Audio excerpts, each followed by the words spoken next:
Il comune di Agna, stretto tra i centri di accoglienza, chiusa la base di San Siro, svuotata come promesso da Matteo Salvini, resta aperta quella di Cona.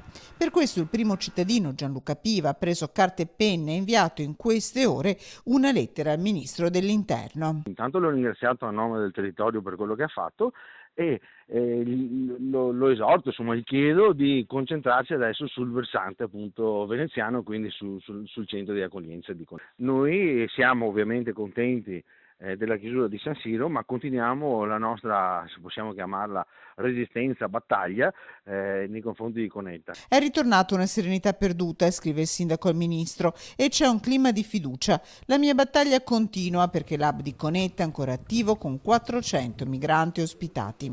Continuo il via vai nel piccolo comune, racconta, dove a suon di ordinanza è riuscito a porre una serie di paletti, ma il centro veneziano, ribadisce, va chiuso. Ha dimostrato che volere è potere e San Siro l'ha fatto. Adesso, a mio avviso, dobbiamo comunque, consci del fatto che se dici una cosa la metti in pratica, lasciamo il tempo che lavorino anche su Conetta, che trovino una sistemazione, perché comunque circa 400 persone ci sono ancora.